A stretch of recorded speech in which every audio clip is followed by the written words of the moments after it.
बिस्मिल्लाहिर्रहमानिर्रहीम, अस्सलाम वालेकुम एंड गुड मॉर्निंग। सुबह की सोच में खुश आमदीद। और सुबह की सोच के साथ मैं हूं नमरात आदिल और मैं हूं मुनीब हामिद। और मैंने जो है कॉफ़ी का सिप लिया और यकीन करें वो इतनी सुकून वाली जो है ना निकलती है ना, बड़ी मज़े की। जब जैसे चाय पीते हैं तो उसके बाद जो है ना सिप कहते हैं कुछ लोग, चाय पिए तो आपकी करके पीनी होती है। दैट इज़ द मतलब मैंडेटरी रूल है चाय पीने का। लेकिन कॉफ़ी पीने का भी कुछ ऐसा रूल नहीं है। लेकिन कॉफ़ी लवर्स के लिए जो है सुबह सुबह मेरे ख्याल से जो कॉफ़ी का है, black coffee specially is a miracle. It is wonderful, बहुत ज़बरदस्त है। It is wonderful. और वैसे हम उम्मीद यही कर रहे हैं कि आपकी सुबह भी वंडरफुल होगी। इंतहाई अच्छे अंदाज से आप अपनी सुबह का आगाज कर चुके होंगे। लेकिन यहाँ पे आपको बताते चलें कि गुज़िश्ता रोज़ DGISPR प्रेस कॉन्फ्रेंस जो है उनकी, वो मीडिया की जीनत रही और उसमें काफ़ी अहम नकात जो हमारे सामने आए। प्रोग्राम में आगे जाके उन पर डिटेल से बात भी करेंगे।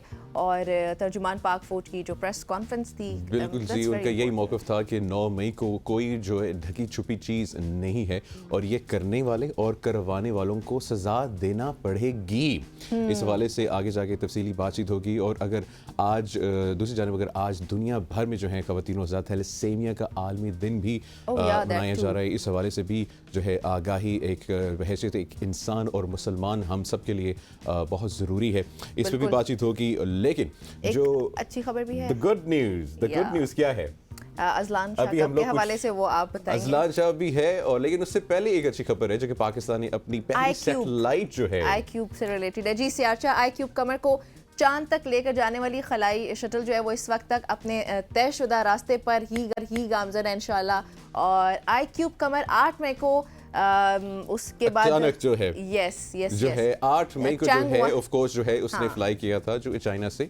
और तकरीबन एक हफ्ते का डिस्टेंस है। एक हफ्ते में जो है वो चांद के जो है इर्द गिर्द जो है अपनी जो उस तक पहुंचेगा। एंड जो फर्स्ट सैटेलाइट इमेजेस हैं ख़वातीन और हज़रात, दिस इज गुड न्यूज़ कि जो पहली पाकिस्तानी सैटेलाइट से चांद की तस्वीर हैं वो 16 मई को जो है हम देख सकेंगे। और चांद के मदार में जो उसमें iCube कमर के जो कंट्रोलर्स हैं, उसके अलावा सब मुस्लिम्स और प्रोटोकॉल्स मदार के अंदर टेस्ट किए जाएंगे। This is very good news. तो पाकिस्तान के जितने भी मीमर्स हैं तैयार हो जाएं। इस 16 मई को जो पाकिस्तान की पहली चांद की जो है तस्वीर आएंगी और जो सैटेलाइट के तमाम सिस्टम्स जो है ना उनको मदार के अंदर टेस्ट करने में एक हफ्ते का वक्त लगेगा। इसके अलावा फिर तमाम टेस्ट और आलात के ऑपरेशनल होने के बाद 16 मई तक चांद की पहली तस्वीर जिनका भी मुनीब जिक्र भी कर रहे हैं वो हमें मिलेंगी। फिर iCube कमर चांद के मदार में पहुंचने के बाद है ना, पहुंचने के बाद 5 से 6 दिन तक तजुर्बाती मराहिल में ही रहेगा और जहां से मौसूल होने वाले तमाम तर सिग्नल्स की जांच पड़ताल की जाएगी। सो ये जो पहली तस्वीरें वो 16 मई को मौसूल होने जा रही हैं इंशाल्लाह। पाकिस्तान की सैटेलाइट से जो है 16 मई को जो पहली तस्वीर आएंगी, ना जाने वो चांद कैसा होगा जब हम उसकी तस्वीर पाकिस्तान की सैटेलाइट से देखेंगे। पाकिस्तान की नजर से अब असल चांद को देखेंगे। नीचे तो जमीन पर तो कहते रहते हैं ना मेरे चांद मेरी चांदनी, लेकिन असल तस्वीर जो है अब तस्वीर 16 मई को इंशाल्लाह। And there's another good news ख़वातीन और हज़रात, वो है हॉकी के लवर्स के लिए। पाकिस्तान के नेशनल स्पोर्ट है हॉकी और अजलान शाह जो है टूर्नामेंट 2024 इस वक्त जारी है जिसमें पाकिस्तान की अब तक नंबर 1 पोजीशन है पॉइंट्स टेबल पे। और अभी रिसेंट मैच हुआ था पाकिस्तान का जापान के साथ जिसको ड्रॉ हुआ था, जापान के साथ मैच हुआ था जो कि 1-1 ड्रॉ हुआ था। और अभी पाकिस्तान का जो आगे नेक्स्ट मैच है वो कनाडा के साथ होगा। और बड़ी खुशी की खबर है यार, वी आर कमिंग बैक। और हम लोग कल परसों यही बात कर रहे थे ना कि म्यूजिक इंडस्ट्री का भी रिवाइवल है और जहाँ पे खेलों की बात की जाए, जैसे हॉकी की अभी हम बात कर रहे हैं। सो यहाँ पे आके ये अच्छी खबरें देते हुए, अच्छी खबरें पढ़ते हुए खुशी भी होती है। और बताते हैं पाकिस्तान की हॉकी में वो जान मुझे वापस आते हुए दिखाई दे रही है। हमने जापान को जो है 1-1 ड्रॉ किया है। कोरिया बहुत मजबूत टीम है, उसको 4-0 से हराया है। और अभी नेक्स्ट मैच जो है पाकिस्तान का वो कनाडा के साथ है और इंशाल्लाह जो है कनाडा को भी जो है हम डेफिनेटली हराएंगे। और this is very good news, right? बिल्कुल ऐसा ही है। अच्छा, साथ ही रूसी सदर व्लादिमीर पुतिन उनकी 5वीं बार रूसी सदर की हैसियत से हल्फ उठा लिया उन्होंने। और पुतिन ने क्रेमलिन ये जो होता है जब आप सुबह सुबह जो है ग्रीन टी पीते हैं और वो भी गर्म हो तो कभी कभार हो जाता है। क्रेमलिन की जो है एक तकरीब में उन्होंने नई 6 साल मुद्दत के लिए हल्फ उठा लिया है। और जिनका यूक्रेन में इस वक्त ख़वातीन और हज़रात रूस की जंग की वजह से अमेरिका और दीगर कई मगरबी ममालिक ने जो बॉयकॉट भी किया था। और बल्कि यूएस ने तो ये भी कहा कि ये जो इलेक्शंस हैं वो फेयर नहीं हुए हैं। हमेशा कुछ ना कुछ वो कहने को मिलता ही है उनके। बहरहाल जी, सुनहरी रंग के जो है ग्रैंड क्रेमलिन महल के अंदर होने वाली तकरीब में पुतिन ने जो रूसी आइन पर हाथ रखा और इसका दिफा करने का जो है आज़म का अदा किया। हाँ, आज़म का good news. इजहार किया, क्योंकि वैसे भी जो हाथ से उठाए गए मुअज़्ज़िज़ीन का एक हुजूम उनकी तरफ देख रहा था। सो दिस इज़ व्हाट उन्होंने अपना ओथ ले लिया है और पुतिन सदी के आगाज़ से ही रूस पर हुक्मरानी की है उन्होंने, और मार्च में तमाम मुखालिफतों के बगैर सदारती इंतखाबात जीतने के बाद 6 साल ताज़ा मैंडेट भी अभी उन्होंने हासिल कर लिया है। नेक्स्ट 6 years इसमें मैं ये चीज़ ऐड करूँ, अभी हम लोग रिसेंटली मैं रशिया पे था, तो वहाँ पे जो हमने उनसे पूछा कि आपके फेवरेट पॉलिटिशियंस कौन हैं, तो लिटरली वहाँ की आवाम को सिर्फ एक नाम आता था, Putin, Putin and Putin. True. इसके अलावा उनको कोई नाम आता ही नहीं था। बहरहाल ख़वातीन व हज़रात, अब जो है आगाज करते हैं और हमारी जो सबसे मेन स्टोरी जो है, कल ISPR मेजर जनरल अहमद शरीफ ने गुज़िश्ता रोज़ जो है होने वाली प्रेस कॉन्फ्रेंस में कहा कि 9 मई कोई ढकी छुपी चीज़ नहीं है, ये करने और करवाने वालों को सज़ा देना पड़ेगी, लिहाजा जज़ा और सज़ा पर यकीन रखने के लिए ये बहुत ज़रूरी है। बहुत ज़रूरी है कि 9 मई के जो भी जिम्मेदारान हैं, जो मुल्जिमान, उन्होंने कहा उनको कानून और आइन के तहत सजा दी जाए और जल्द से जल्द दी जाए। 1 साल तो हो चुके हैं, वैसे इसको देखते हैं कि अब कितना जल्द होगा। बहरहाल तर्जुमान पाक फौज का ये भी कहना था कि अगर कोई सियासी सोच या लीडर या टोला अपनी फौज पर हमलावर हो तो कौम के शहीदों की तस्दीक करे तो उससे कोई बातचीत नहीं की जा सकती। ये जो गुज़िश्ता रोज़ हम लोग मुज़ाकरात की बात सुनते आ रहे थे, ये उसका जवाब है, तरदीद कर दी है कि कोई ऐसी बात नहीं होगी, क्योंकि ये वो टोला है जिन्होंने शुहदा की तस्दीक किया। सो साथ ही तर्जुमान पाक फौज ने मुल्क दुश्मन अनासर को 2 टोक अल्फाज में ये भी कहा कि आज़ादी इज़हार राय के पीछे छुप कर मुल्क की सिक्योरिटी को दाव पर लगाने की इजाज़त भी नहीं दे सकते हैं। और उनकी जो प्रेस कॉन्फ्रेंस थी उसमें मजीद बात करने के लिए हमारे साथ अभी कौन मौजूद है जी? बिल्कुल जी, हमें ज्वाइन करेंगे सीनियर एनालिस्ट, डिफेंस एनालिस्ट में हमें ज्वाइन करेंगे, लेकिन अभी मेरे ख्याल से थोड़ा सा 1-2 मिनट है। लेकिन ये जो प्रेस कॉन्फ्रेंस थी बहुत आम थी पाकिस्तान की सिक्योरिटी के लिए। और अगर इस पे सिर्फ मैं एक चीज़ की जिक्र करूँ, जो कि नॉर्मली जो भी सीनियर एनालिस्ट हैं, जर्नलिस्ट हैं, जो ब्यूरोक्रेट्स हैं, जो सीनियर लोग हैं, जिन्होंने एक्सपीरियंस्ड लोग हैं, वो यही कहते हैं कि फ्री स्पीच का मतलब ये नहीं है कि आप अपनी नेशनल सिक्योरिटी या अपने जो इंस्टीट्यूशंस हैं उनकी इज्जत, उनकी रिस्पेक्ट, उनकी डिग्निटी को दाव पर लगाएं। But still it also doesn't mean कि उसको कंट्रोल कर लिया जाए। जैसे कल भी अगर प्रेस कॉन्फ्रेंस की बात करें तो कंट्रोल करने का, जहां मुझे खुद पर्सनली फील हुआ कि कंट्रोल करने की बात की गई है। सो आई थिंक कि कंट्रोल नहीं, रेगुलेट करने की ज़रूरत है। जहाँ पे अगर ट्विटर की बात करें तो ट्विटर को कंट्रोल करने का मतलब ये नहीं, कंट्रोल कर लेना इज़ नॉट द सोल्यूशन, उसको कम्प्लीटली बंद कर दिया गया है, that is not the solution. Regulate किया जाए और हर बंदे को पता हो कि यार ये मेरी बाउंड्री है, इससे आगे मैं नहीं जा सकता, और अगर मैं गया तो मुझे ये कॉन्सिक्वेंसेस बेयर करने पड़ेंगे। वही बात है ना, so, regulation is important, controlling is सजा और जजा। जी जी, सजा और जजा। जब तक ये सजा और जजा नहीं होगी इन द सोसाइटी, देखिए किसी को खौफ, जब तक मुझे कोई क्राइम करने का या कोई गलती करने का खौफ नहीं होगा तो मैं वो चीज़ करूँगा, मैं बार बार करूँगा। और जिस तरीके से सोशल मीडिया के ऊपर भी हम लोग देखते हैं, आपने तनकीद करनी है, पॉजिटिवली करें, अच्छे अल्फाजों में तनकीद करें, बेशक करें, आपके हम अपने हैं ना, घर में भी लड़ाइयाँ हो जाती हैं, लेकिन अच्छे अल्फाजों के साथ करें, बदतमीज़ी ना करें।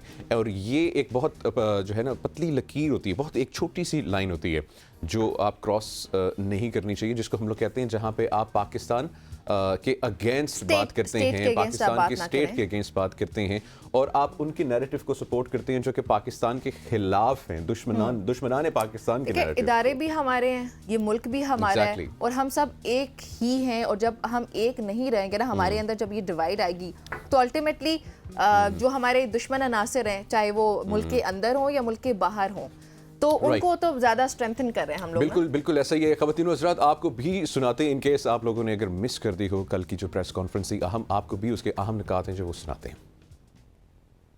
9 मई सिर्फ अफवाज पाकिस्तान का मुकदमा नहीं है, ये पूरे पाकिस्तान के अवाम का मुकदमा है। हम सब ने देखा कि किस तरीके से लोगों की जहन साजी की गई, मासूम बच्चों को ज़हनी तौर पे वरगलाया गया, किस तरह उनमें जहर डाला गया, किस तरह अपने मजमूम सियासी मकासद के लिए अपने ही मुल्क की फ़ौज, अपने ही शहीदों, अपनी इमलाक को आग लगाई गई। कि जुडिशल कमीशन तो उस चीज़ में बनता है जिसके बारे में कोई इबाहम हो, ये तो तारीख के अंदर आपके सामने है, एब्सोल्युटली क्लियर।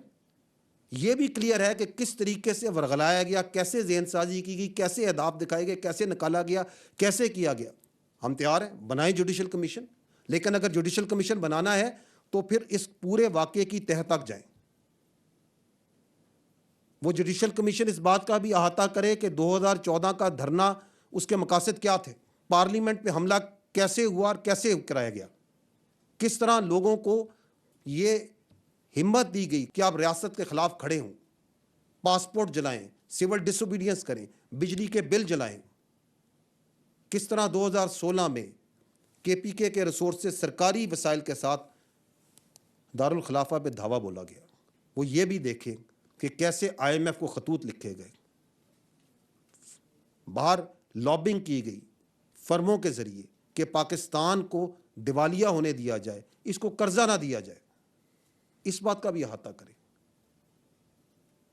कहां से फंडिंग आ रही थी, कहां फंडिंग जा रही थी, वो इस बात का भी अहाता करें कि वो कौन लोग हैं और वो कौन से लोग थे जो सोशल मीडिया पे इदारों के खिलाफ नफरत फैला रहे थे। राइट ख़वातीन व हज़रात, ये अहम नुकात जो हैं आपने सुनी हैं और बिल्कुल जो हैं लेजिट पॉइंट्स हैं। और ये ऐसी अगेन ये कोई ढकी छुपी चीज़ें नहीं हैं कि पाकिस्तान तरीके इंसाफ नहीं ऐसे लेटर्स लिखे थे, IMF को भी लिखे थे और उन्होंने जो है इंटरनेशनल फर्म्स लॉबिंग के लिए हायर की थी। और इसके अलावा जो है एक चीज़ की मैं जो है पॉजिटिव चीज़ है and that is judicial commission. और मैं समझता हूँ कि क्योंकि इस वक्त इतनी एक more than half proportion of the country जो है वो कंफ्यूज्ड है, तो अगर एक जुडिशल कमीशन बन जाए जो कि इस मामले की तह तक चली जाए तो मेरे ख्याल से बहुत बेहतरी हो सकती है। What I personally believe is के इट इज़ वेरी अनफॉर्चुनेट कि आज एक साल गुजरने के बाद जाके हम ये कह रहे हैं कि जुडिशल कमीशन बनना चाहिए, जहाँ पे even if they are saying कि इस सबके जिम्मेदार पाकिस्तान तहरीक इंसाफ है, जो कि अभी साबित नहीं हुआ है। तो अगर तहरीक इंसाफ इसकी जिम्मेदार है तो फिर एक साल से उनकी ख्वातीन समेत इतने सारे कारकुनान जेलों में क्यों हैं? फिर उनको इमीडिएट रिलीफ या जस्टिस शुड प्रिवेल ना, और डिले नहीं होना चाहिए थे। एक साल पूरा गुजर चुका है, ख्वातीन जिनकी उम्र भी बहुत ज़्यादा है तो वो जेल में अगर हैं तो फिर क्यों नहीं कमीशन पहले बनाया गया, क्यों पहले एहतसाब नहीं किया गया? अगर वो जिम्मेदारान थे तो उनको सज़ा क्यों नहीं सुनाई गई फिर अभी तक? और बिल्कुल इस पे ऑफ कोर्स क्वेश्चंस जो हैं वो इमर्ज होते हैं,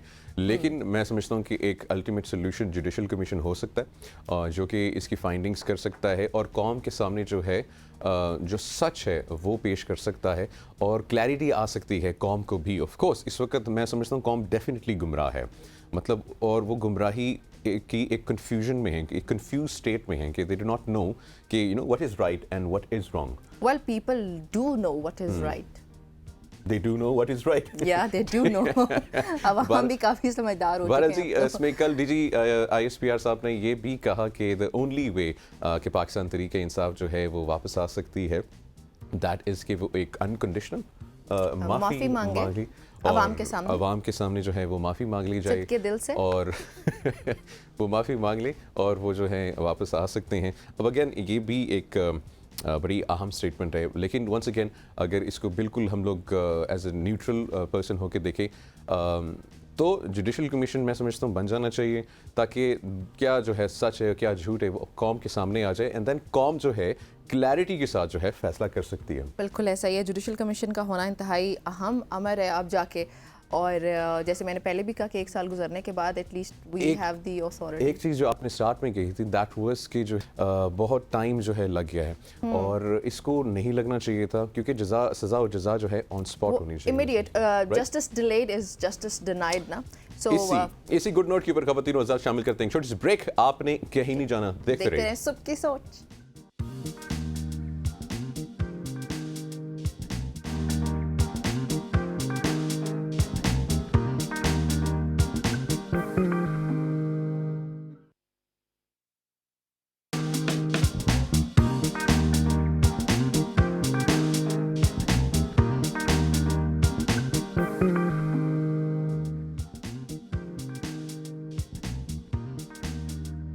वेलकम बैक खवातीन और हज़रात, एक बार फिर आप सबको खुशामदीद कहते हैं सुबह की सोच में। नाजरीन, आज पाकिस्तान तहरीक इंसाफ के लिए काफ़ी अहम दिन है क्योंकि बहुत से अहम केसेस की समाअत आज होनी है। सबसे पहले तो एहतसाब अदालत में बानी पाकिस्तान तहरीक इंसाफ और बुशरा बीबी के खिलाफ 190 मिलियन पाउंड केस की समाअत होगी और फिर इस्लामाबाद हाई कोर्ट में दूसरी भी समाअत है बहुत अहम। हाँ जी, इस्लामाबाद हाई कोर्ट की अगर बात करें तो बानी पीटीआई और शाह महमूद कुरैशी की जो साइफर केस है उसमें सजा के खिलाफ अपीलों पर समाअत होनी है।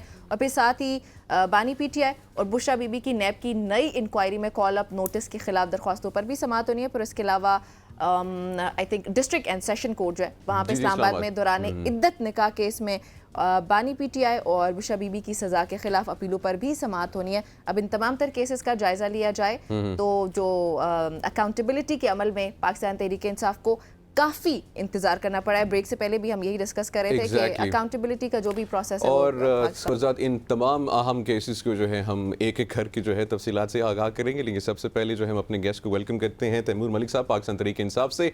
तैमूर साहब अस्सलाम वालेकुम, गुड मॉर्निंग।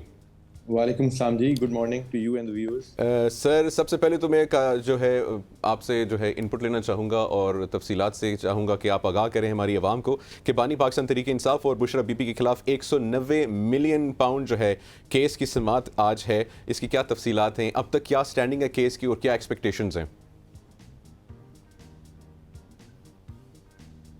तैमूर साहब, आप हमें सुन पा रहे हैं? हेलो तैमूर साहब, आप हमें सुन पा रहे हैं? मेरे ख्याल से दोबारा कोई कनेक्शन है उसमें कमजोरी है, वीक है। तैमूर साहब आ गए हैं? तैमूर साहब हमें सुन पा रहे हैं? नहीं, अभी नहीं सुन पा रहे हैं। लेकिन तहरीक इंसाफ के लिए एक बार फिर से नाज़रीन को बताते चलें कि आज इंपॉर्टेंट दिन है। अहम केसेस हैं जैसे कि बानी पीटीआई और बुशरा बीबी के खिलाफ जो 190 मिलियन पाउंड केस है उसकी समाअत होनी है। फिर इसके अलावा साइफर केस है शाह महमूद कुरैशी साहब और इसके अलावा इमरान खान बानी पीटीआई उनके उसकी जो सजा के खिलाफ अपील है हमें आ चुकी है। तैमूर साहब हम ज्वाइन करें। तैमूर साहब, आप हमें सुन पा रहे हैं? अभी नहीं सुन पा रहे हैं। जी जी, आगे आगे आगे। तैमूर साहब अस्सलाम वालेकुम। वालेकुम सलाम जी, बिल्कुल सुन सक रहा हूँ। और अगर मैं इस पे बात करना चाहूँ, आई थिंक आज अगेन जो सबसे कई अहम केस लगे हुए हैं, लेकिन अगर हम बात करें कि साइफर केस की अपील मेरे ख्याल से अगेन जो है कनेक्शन वीक है, फ़ोन पे उनको ट्राई करते लेने की। अगेन जिस तरीके से हैं आज बहुत अहम केसेस हैं। 190 मिलियन पाउंड का जो केस है ऑफ कोर्स वो भी एक बहुत ही अहम, जिस पे पाकिस्तान तहरीक इंसाफ का मौक़िफ़ और है, गवर्नमेंट का मौक़िफ़ और है once again. And I guess justice delayed is justice denied. और जैसे हम पहले भी बात कर रहे थे कि पाकिस्तान तहरीक इंसाफ को इन तमाम तर केसेस में काफ़ी इंतज़ार करना पड़ रहा है। और ये सिर्फ तहरीक इंसाफ के साथ नहीं है, पहले भी हमारी मुल्क की तारीख है। और इसी तरीके से साइफर केस, और साइफर केस में literally as a no man, as general public में अगर बात करूं पाकिस्तान की, तो मुझे खुद क्लैरिटी नहीं है कि साइफर एग्जिस्ट करता है या नहीं एग्जिस्ट करता। बिल्कुल, that is my stance too कि कई बार ऐसे लगता है कि साइफर एग्जिस्ट करता है और फिर कई बार लगता नहीं, क्योंकि बयानात जिस तरीके से केस ये चल रहा है आगे, तो ये कंफ्यूजन हर इंसान के जहन में है कि साइफर एग्जिस्ट करता है नहीं करता। वो प्राइम मिनिस्टर हाउस में था, गुम गया था या वो साथ ले गए थे, कहाँ गया, फोटोकॉपी थी, शाह महमूद कुरैशी साहब ने किसको दी। बहुत कंफ्यूजन है। और अगेन ये कंफ्यूजन ये पाकिस्तान तहरीक इंसाफ के लीडर्स हों या नून लीग के लीडर्स हों, पीपल्स पार्टी के लीडर्स हों, अगर आपको याद हो आगाज के अंदर थे तो एक्सेप्ट ही नहीं करते थे कि भाई ये ऐसी कोई चीज़ एग्जिस्ट करती है। फिर अभी वो कह रहे हैं कि साइफर की बुनियाद पर ये पूरा नैरेटिव बिल्ड किया गया है जो कि गलत है और स्टेट के खिलाफ इसका बहुत नुकसान हुआ हमारे इंटरनेशनल रिलेशंस पे भी। सो खैर काफ़ी चीज़ें थी साइफर के बारे में। लेकिन अच्छा, आज एक और ये जो नाज़रीन को मजीद ये भी बताते चलें कि बानी पीटीआई और बुशरा बीबी की नैब की जो इंक्वायरी में कॉल अप नोटिस की जो खिलाफ दरख्वास्तें हैं उस पर भी समाअत होनी है। District and session court Islamabad की अगर बात करें दौरान इद्दत निकाह केस, इस पे भी समाअत होनी है। सो ये सारे इंपॉर्टेंट केसेस हैं जिनकी आज समाअत होनी है और तहरीक इंसाफ से रिलेटेड ये सारे केसेस हैं जिनका हम अभी आपको बता रहे हैं। और 190 मिलियन पाउंड केस की समाअत भी होनी है। साइफर केस, इद्दत केस मुझे वो थोड़ा सा बिलो द बेल्ट लगता है। आई पर्सनली, मेरी पर्सनल ओपिनियन है, मुझे नहीं लगता कि ये एक बड़ा कोई मुनासिब केस है। पर्सनल ओपिनियन, सबकी ही पर्सनल ओपिनियन यही है वैसे कि मुनासिब केस नहीं है, मतलब इनकी पर्सनल लाइफ है। और अगर इस तरीके से हम लोग बात करें तो बहुत सारे पाकिस्तान में मेरे ख्याल से सियासतदान हैं जिनके बारे में मज़ीद मैं इसमें नहीं कहना चाहूँगा, लेकिन आप समझदार हैं, लेकिन उस चीज़ को ड्रैग नहीं कर रहे हैं, तो ये किसी का बड़ापन है। और अगर कोई इसको ड्रैग कर रहा है तो बहरहाल ये बिल्कुल। ऐसा नहीं होना चाहिए मेरे और ख्याल से जैसे ये कल हमें- प्रेस कॉन्फ्रेंस में भी यही जिक्र किया गया ना, सज़ा और जज़ा का जो हम पॉइंट मेंशन कर रहे थे कि सज़ा और जज़ा का जो बात है वो फौरी तौर पे होनी चाहिए। अगर कोई जिम्मेदार है किसी किस्म की भी हर्डल्स के लिए, नुकसानात के लिए, उसको सज़ा मिलनी चाहिए, और अगर कोई बेकसूर है तो उसको फौरी तौर पे रिहा करना चाहिए इस तरीके से। और ये जो ऐसे ही है। केसेस हैं इनका भी सेम अब इन्हीं सिचुएशन केसेस है की कि जो है इनकी ना फौरन मज़ीद- हियरिंग होनी चाहिए। निमरा, इन केसेस की अब जो है मज़ीद तफसीलात जानते हैं बिशारत राजा से, हमारे रिपोर्टर इस्लामाबाद से। उन्हें खुशामदीद कहते हैं। बिशारत, अस्सलाम वालेकुम, गुड मॉर्निंग। वालेकुम सलाम। बिशारत, आज बड़े अहम केसेस हैं पाकिस्तान तहरीक इंसाफ के लिए, बड़ा ही एक अहम दिन है। स्टार्ट करेंगे 190 मिलियन पाउंड का जो केस है उसकी क्या लेटेस्ट अपडेट्स हैं? जी, ये 190 मिलियन पाउंड का जो केस है ये भी आज है। इससे और इसी केस के तल्लक आज इस्लामाबाद हाई कोर्ट में भी इसकी जमानत का केस लगी हुई है, बेल आफ्टर अरेस्ट वाला। इसके बाद बुशरा बीबी, आज ये फैसला सुनाया जाएगा। ये बड़ा अहम केस है जिसमें बुशरा बीबी ने, जो इमरान खान की वाइफ है, उन्होंने इस्लामाबाद हाई कोर्ट में पिटीशन दायर की थी कि मुझे बनिकाला से अडियाला जेल मुंतकिल किया जाए। उस पर इस केस की समाअत जस्टिस मियां गुल हसन और अंग्रेब ने की थी, और दलाइल मुकम्मल होने के बाद उन्होंने फैसला महफूज किया था। आज इस पर फैसला सुनाया जाएगा। इसके अलावा आज अच्छा, बिशारत हमारे साथ रहिए, बिशारत हमारे साथ रहिए। हमें तैमूर मलिक साहब जो हैं ज्वाइन कर चुके हैं, उन्हें वंस अगेन जो है खुशामदीद कहते हैं। तैमूर साहब, अस्सलाम वालेकुम, आप हमें क्लियरली सुन पा रहे हैं? जी जी, वालेकुम सलाम, I can hear you. Right जी, perfect, great to hear your clear voice. बड़ा अच्छा लगा क्लियर आवाज़ सुन के आपकी। अच्छा, अभी बातचीत हो रही थी 190 मिलियन पाउंड केस की, इसके बारे में वंस अगेन जो है प्लीज़ अपडेट करें आवाम को, और इसकी लेटेस्ट क्या इस वक्त हम लोग तवक्कुआत रख सकते हैं उनसे भी। देखें, ये जो 109 मिलियन 190 मिलियन पाउंड का केस है, जी जी, 190 मिलियन पाउंड का केस है, और इसके मुतालिक जो सारी मामलात हैं, इस पे ज़रूरी चीज़ ये है देखने की कि जो दोनों इंडिविजुअल एक्यूज हैं उनको, उनका उसमें कोई डायरेक्ट बेनिफिशियरी होने का तो कोई चांस ही नहीं है, कोई बात ही नहीं है। तो खोखला केस है, और यही बात अदालत के सामने बारहा रखी गई है कि ये बताएं कि किस तरह इन्होंने किसी तरह उसका फायदा उठाया है। जो जहां तक बात है, आज साइफर केस की भी हियरिंग चल रही है। उसके लिए पिछले हफ्ते प्रोसिक्यूशन ने कहा था कि जी हमें 5-6 घंटे मजीद चाहिए। आज इस हफ्ते की दूसरी हियरिंग है, देखते हैं कितनी देर चलती है, बट वो मामलात भी खत्म होने को हैं। डिफेंस की तरफ से इमरान खान साहब और शाह महमूद कुरैशी की तरफ से 15 से ज्यादा तारीखों पे मुकम्मल मुफस्सिल दलाइल दिए गए, और जजेस के आगे रखा गया कि जी जो भी FIR के अंदर निकात दर्ज की गई थी प्रोसिक्यूशन की तरफ से, prosecution has failed to prove them at any level. इसी तरह फिर निकाह इद्दत केस है जी, वो भी चल रहा है। फिर जो नए कॉल अप नोटिसेस आए हैं इमरान खान और बुशरा बीबी को, उनको भी चैलेंज किया गया है कि ये उसी तरह के मामलात के ऊपर नए नए केस बना के और सिर्फ मामलात को उलझाया जा रहा है।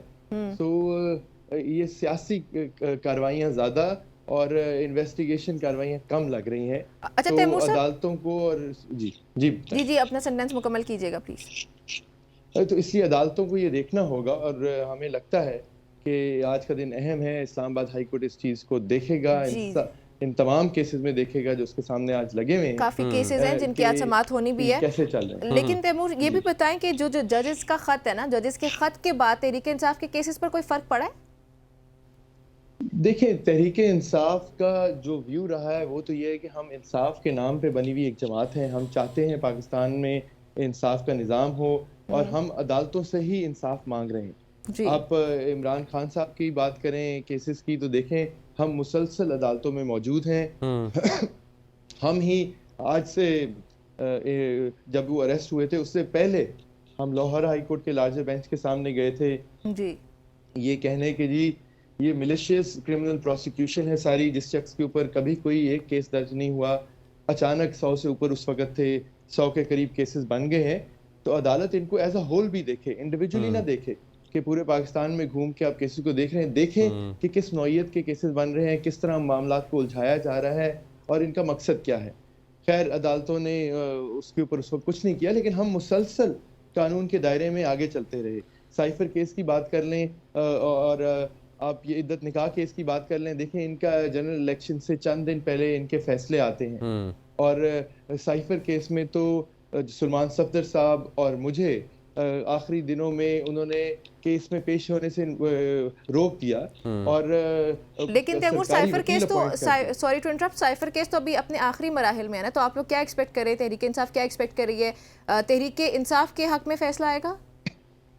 देखिए, ये तहरीक इंसाफ की हक की बात नहीं है, उसमें फैसले की हम इसमें इंडिविजुअल्स को भी रिप्रेजेंट कर रहे हैं, इमरान खान साहब और शाह महमूद कुरैशी को। जो बातें की गई हैं वो प्रूव नहीं हो सकी। जो जिस डॉक्यूमेंट का जिक्र किया गया है वो डॉक्यूमेंट तो हमने एज वकील भी नहीं देखा आज तक। तो ना प्रोसिक्यूशन ने देखा, ना उस जज ने देखा जिसने वो फैसला दे दिया। उनको 10-10 साल से ज्यादा की एक एक चीज पे सजा दे दी गई।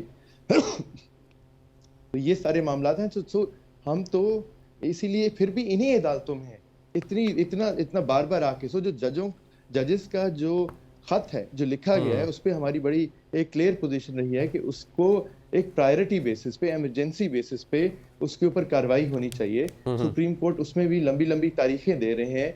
मामलात हमें लगता है कि जरूर उसकी जुडिशियल इन्वेस्टिगेशन इंक्वायरी होगी और उस तरफ चीजें जा रही हैं, लेकिन उसमें डिले इतना क्यों? अगर जजेस इतने मोतबर 6 इस्लामाबाद हाई कोर्ट के जजेस ये कह रहे हैं कि हमारे पे दबाव है, तो उसको देखना तो होगा और जल्दी देखना होगा, क्योंकि इसी दबाव के दौरान उन्होंने पहले फैसले दिए हैं, हमारे लोगों को सजाएं दी गई हैं और दूसरी तरफ कई लोगों को जो सालों लग के उनको सजाएं मिली थी वो दिनों में खत्म हो गई हैं।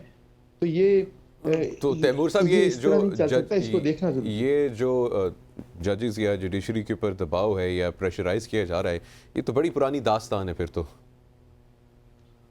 ये पुरानी दास्तान है, तो इसको पीछे तक लेके जाएं। इसमें तो मैं तो देखें, बाकी सब चीजें बाद में, एक कानून का तालिब इल्म और ऑफिसर ऑफ द कोर्ट पहले हैं और हमेशा रूल ऑफ लॉ की ही बात करते हैं और करनी चाहिए। सो इंसाफ तो सबके लिए होना चाहिए। अगर किसी के साथ पहले भी ज्यादती हुई है तो उसकी भी इस्लाह होनी चाहिए। जुल्फिकार अली भुट्टो को अब जाके इसी सुप्रीम कोर्ट ने उनको रिलीफ दी है इतनी दिहाइयों बाद। हम तो सिर्फ ये कह रहे हैं इतनी दिहाइयां नहीं लगनी चाहिए। उसको आपको सिर्फ हिस्ट्री बुक्स के लिए तो फायदा हो सकता है, लेकिन जिसकी जान चली गई उसको क्या फायदा पहुंचा? तो ये फौरी इंसाफ होना चाहिए। और एक साबिक वजीर आजम हो, चाहे वो जुल्फिकार अली भुट्टो हो या इमरान खान हो या एक आम आदमी हो, उसको फौरी और मियारी इंसाफ मिलना भी चाहिए और दिखना भी चाहिए। Justice should not only be done, it should be seen to be done. अच्छा, वैसे ऑफ टॉपिक एक क्वेश्चन है, लेकिन हम लोग इसके ऊपर डिस्कशन नहीं करना चाह रहे थे। आज हमारा फोकस था पाकिस्तान तहरीक इंसाफ केसेस का, लेकिन क्योंकि बात छेड़ी गई है तो इस वक्त जो बेंच हियरिंग कर रहे हैं 6 जजेस के जो खत हैं उनके प्रेशराइज करने पे, जिसको बैक किया है इस्लामाबाद हाई कोर्ट ने, पेशावर हाई कोर्ट ने, बलूचिस्तान हाई कोर्ट ने, तो ये प्रोसीडिंग्स को आगे बढ़ते हुए आप कैसे देख रहे हैं? मेरे ख्याल में जी प्रोसीडिंग्स चलेंगी बेंच में। मैं फिर ये कहूँगा कि हमारे जो सुपीरियर कोर्ट के जजेस हैं उसमें बहुत अच्छे अच्छे जजेस भी मौजूद हैं। कई जजों से आपको इख्तलाफ हो सकता है, लेकिन हमने इंसाफ इन्हीं अदालतों से लेना है और हमें अभी भी उम्मीद है। हमने कल ये भी देखा कि जो रिस्पेक्टेड जजेस हैं उनकी आपस में भी काफ़ी बहस हुई कल। हाँ, तो वो भी देखिए एक ट्रांसपेरेंसी का हिस्सा है ये चीज। इसीलिए लाइव स्ट्रीमिंग जो है जुडिशियल प्रोसीडिंग्स की, इंपॉर्टेंट केसेस की होनी चाहिए, आवाम को पता चले। एक कोर्ट रूम में तो मुख्तलिफ किस्म के मुख्तलिफ नंबर के लोग आ सकते हैं, मीडिया के कुछ अफराद हो सकते हैं। सबका हक है पूरे पाकिस्तान का कि वो देखे कि इतने अहम मामलात में क्या बात हो रही है। जजेस भी कोर्ट ऑफ पब्लिक ओपिनियन में अकाउंटेबल हैं। वैसे तैमूर साहब, एक जनरल ओपिनियन है, एक जनरल ग्राउंड ओपिनियन है इस वक्त पाकिस्तानियों की एक सोच है कि ये क्लियर कट केस नहीं है कि 6 जजेस जो हैं वो कह रहे हैं कि प्रेशर हो रहे हैं, तो इसके ऊपर अब मजीद बहस हो रही है। देखें, बहस तो सिर्फ इसलिए हो रही है कि अगर उनके ऊपर दबाव है जिस तरह उन्होंने कहा है, तो उन्होंने उस दबाव से हटने के लिए क्या किया?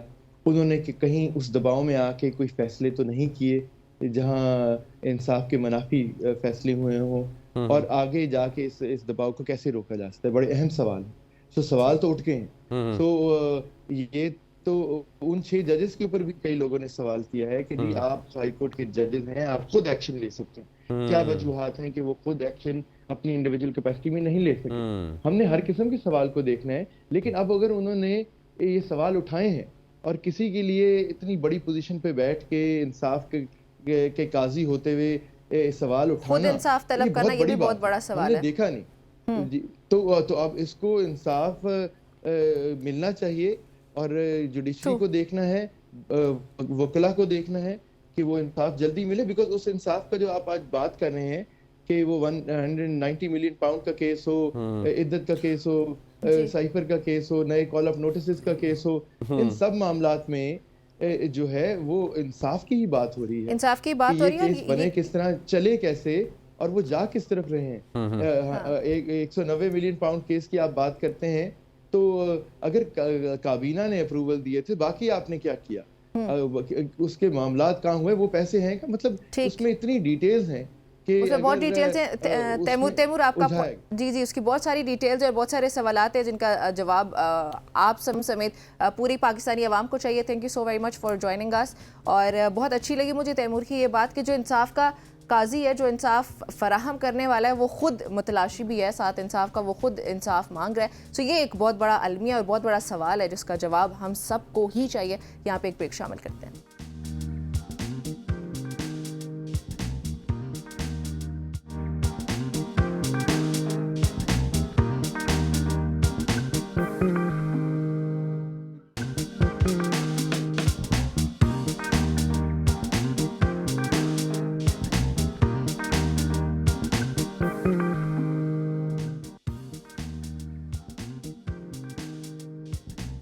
वेलकम बैक खवातीन और हज़रात, एक बार फिर आप सबको सबकी सोच में खुशामदीद कहते हैं। और अब ज़रा इन डिटेल जो है एनालिसिस भी लेते हैं। और जो कल बहुत एक अहम प्रेस कॉन्फ्रेंस हुई थी DG IASPR की जानिब से, जिसमें कहा गया जी 2014 धरने की बात की गई, जुडिशल कमीशन की बात की, और फिर ऑफ कोर्स इलेक्टोरल फ्रॉड की भी, लेटर्स टू IMF है, इंटरनेशनल लॉबिंग और बहुत सारी चीज़ें हैं। बहुत अहम प्रेस कॉन्फ्रेंस थी।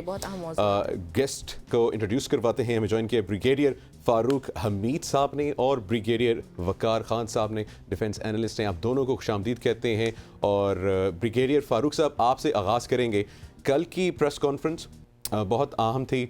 9 मई के बारे में कहा गया, सज़ा और जज़ा जो है, और वंस अगेन ये कहा गया कि अब सज़ा देनी पड़ेगी। सर, इसको किस तरीके से आप एलैबोरेट कर सकते हैं? बिस्मिल्लाहिर्रहमानिर्रहीम। बहुत शुक्रिया। आपकी बात सही है कि कल जिस तरह बड़ी खुल के बात की गई है DG IASPR की तरफ से, तो जिस तरह अंग्रेजी में कहते हैं बैटल लाइन्स आर ड्रॉन। अब क्या किया जाए, भारत ये सूरत हाल है। और एक बात तो बड़ी क्लियरली सामने आ गई कि उन्होंने ये ऐलान किया है कि जनाब अगर आप माफी मांगे आवाम से, कौम से माफी मांगे, तो मुझे कोई ऐसे महसूस हो रहा है कि एक सेकंड की अगर हम अज्यूम कर लें कि वाकई इमरान खान साहब एक एज स्टेट्समैन, जो उनकी पुरानी रेपुटेशन रही है, इंटरनेशनल लेवल के आदमी है, ठीक अभी जेल में है, 200 मुकदमे हैं, but he rises to the occasion for the sake of Pakistan and says कि ठीक है जी, मैं अगर पाकिस्तान को इस वक्त बचाना है, पाकिस्तान की खातिर है, तो चले मैं माफी मांगता हूँ। तो अगर लेट से ऑल्दो साथ वो क्वालिफाई भी करे कि ऑल्दो ये प्लेटफॉर्म मेरी पार्टी का था जिसमें प्रोटेस्ट हुए थे 9 मई को, लेकिन बीच में शरपसंद अनासर थे जो मुश्तिल हो गए वगैरह वगैरह, पहले वाले नैरेटिव जो है। और अगर वो ये कर देते तो इसका मतलब क्या फिर ये सब केसेस खत्म हो जाएंगे? यही सवाल सर मेरे ज़हन में था। सुनिए जी, सुने, अगर वो माफी कबूल हो जाती है तो फिर मैं तो ये अज्यूम करूंगा कि इस के मामला बिल्कुल ठीक हो जाएंगे। तो देखिए, और अगर वो ये नहीं करते, ऐसी फ्लेक्सिबिलिटी शो नहीं करते और यही महाजराई जारी रखते हैं, इसका मतलब ये कि यही सूरत हाल रहेगी कि जनाब इंटरनेशनल अखबारों में उनके आर्टिकल भी छप रहे होंगे, वो फौज पे इल्जाम लगा रहे होंगे कि ये मुझे मर्डर करना चाहते हैं, जिस तरह अभी लास्ट आर्टिकल हुआ है, अब आर्मी चीफ और टॉप लीडरशिप को बाय नेम लेके टारगेट। तो मैं ये कह रहा हूँ कि देयर हैज टू बी, अगर इमरान खान ये नहीं करते हैं तो फिर there has to be some middle position कि पाकिस्तान ये जो क्राइसिस है इसका जी। मुतहम्मिल कितना और अरसा रहेगा। अच्छा सर, ये आपने तो बड़ी वो- एक अहम पॉइंट का जो है जिक्र किया। मैं चाहूंगा ब्रिगेडियर वकार साहब को भी डिस्कशन में ऐड करें। और ब्रिगेडियर वकार साहब, ब्रिगेडियर फारूक साहब ने बड़ी एक अहम बात की है और जो उन्होंने कोट किया DGISPR को कि अगर पाकिस्तान तरीके इंसाफ या इमरान खान जो है माफ़ी मांग लें तो सारी चीज़ें जो हैं सेटल डाउन की जा सकती हैं। फिर एक जनरल पाकिस्तानी के पॉइंट ऑफ व्यू से अगर बात करूं तो फिर सारे केसेस माफ़ हो जाएंगे। तो वो जो केसेस हैं जो मतलब उनकी क्या लीगल एग्जिस्टेंस के ऊपर भी एक सवालिया निशानी उठ जाएगा फिर। जी, आई थिंक इसमें जो पीटीआई की स्ट्रेटजी रही है उस पर भी थोड़ा और कर देते हैं। बिफोर 9th में जो लास्ट ईयर जी। एक साल के लिए पूरी एक हेट कैंपेन चली है, उस पर हमने लिखा भी था बेसिकली हाइम्स ऑफ हेट के नाम से आर्टिकल एक्सप्रेस में, और बड़ा सिस्टमेटिकली किया गया जिसमें स्पेसिफिकली फौज को पहले लीडरशिप को किया गया, फिर they started targeting middle level leadership, और फिर एक एफर्ट की गई to drive a wedge between army and basically people of Pakistan. ये एक ऐसा नहीं है कि 9th में जस्ट इरप्टेड, और मोर पहले इनकी ख्वाहिश रही थी जब केपी से लास्ट टाइम इनका मार्च हुआ था कि GHQ के सामने जाके करना। आई डोंट नो इन खान साहब के उनकी लीडरशिप के माइंड में क्या था, या उनके जो हॉक्स हैं ब्रॉड करते हैं, तो ये तो उसका बैकग्राउंड है कि ये कोई वन ऑट इंसिडेंट नहीं था।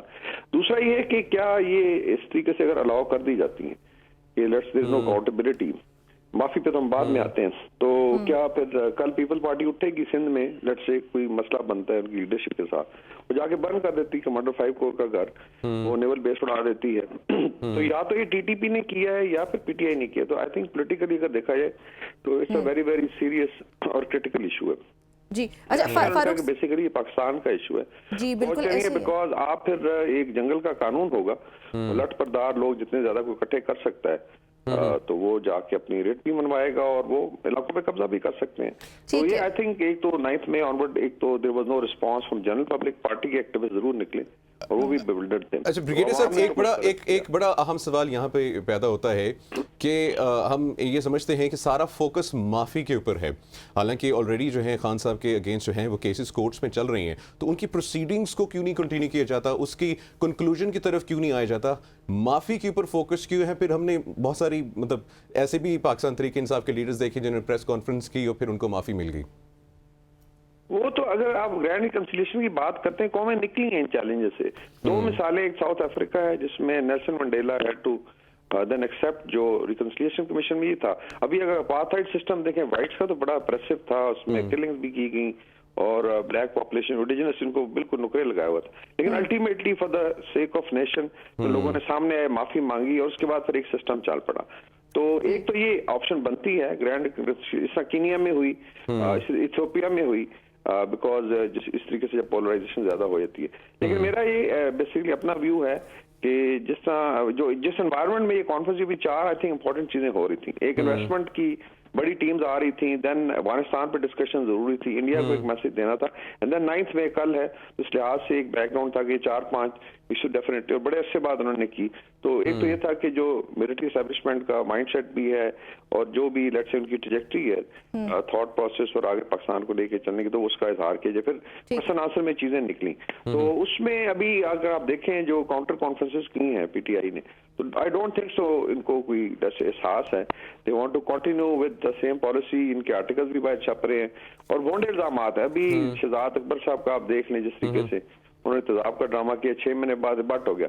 लेकिन ये अनफॉर्चुनेटली ये करते हैं, दे ब्रिंग अ स्टोरी, उसके बाद उसको खींचते हैं, उसके बाद अगर रिबट हो जाती है तो फिर बैकअप और अगली स्टोरी की तरफ चल पड़ते हैं। तो मेरे ख्याल 9th में वाला जो है उसमें अकाउंटेबिलिटी प्लस रिकंसिलिएशन की तरफ अगर आप जाएं, चीजें हल हो सकती हैं। आई डोंट थिंक सो, मेरी अपनी असेसमेंट है कि पीटीआई शायद ना करे। जी सर, अकाउंटेबिलिटी की आपने बात की, मैं यही सवाल पूछने लगी थी। फारूक साहब आपकी तरफ आऊंगी कि जुडिशल कमीशन बनने की बात हुई है, तो आपको नहीं लगता कि जुडिशल कमीशन बनने की बात काफी लेट की गई है, क्योंकि ज्यादातर कारकुनान तहरीक इंसाफ के इस वक्त 1 साल से जेल में है, तो ये पहले हो जाना चाहिए था? What do you think? जी 2-3 बातें हैं। नंबर 1 ये है, DGISPR ने बिल्कुल ठीक कहा, जब लंदन में रॉयट्स हुए थे 6-7 साल पहले, 4 दिन के अंदर उनके जो कोर्ट से, वहां तो कोई कमीशन नहीं बना, 4 दिन के अंदर उन कोर्ट ने सब लोगों को जनाब जो सजा देनी थी आइडेंटिफाई किया, जियो फेंसिंग हुई और उसके बाद उनको कन्विक्शन होगी, मामला खत्म हो गया। मुझे ये बताएं कि यहाँ पे हमारा कोर्ट का निजाम है, 1 साल हो गया है भाई, अभी तक एंटी टेररिस्ट कोर्ट जो है वहाँ पे क्यों नहीं केसेस चल रहे हैं, वहाँ पे क्यों नहीं हियरिंग हो रही है, क्यों फैसले नहीं आ रहे हैं? मिलिट्री कोर्ट ने 20 बंदों को तो फारग कर दिया कि उनके खिलाफ एविडेंस नहीं है, जो कि बड़ा मैं कहता हूँ वेलकम स्टेप है। लेकिन मैं जो बाकी लोग हैं मिलिट्री कोर्ट में 80 के करीब, मेरा ख्याल अगर उनके केसेस मुकम्मल हो गए, उनका ऐलान किया जाए कि जनाब, ताकि देखिए वी शुड ट्राई टू इसको रैप अप करें। इसको प्रोलॉन्ग जितना हम करेंगे तो उतना और पाकिस्तान में ये जो अनसर्टेनिटी पॉलिटिकल है, इकोनॉमिक, ये चलती रहेगी और अवाम में ये तजब्जुब जो है, अवाम में जो जहनी परेशानी है, ये चलती रहेगी।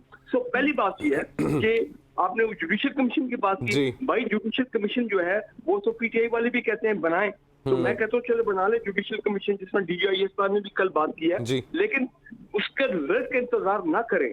उसमें जुडिशियल कमीशन में फिर लग जाएंगे 6 महीने, उसमें फिर 300 विटनेसेस आएंगे, वो मामला लंबा चला जाएगा। आपको पता है जुडिशियल कमीशन पाकिस्तान में क्या होता है, आपको मालूम ही है कि टाइम नहीं है उनकी कहानी भी जाने का। Nothing will come out of judicial commission.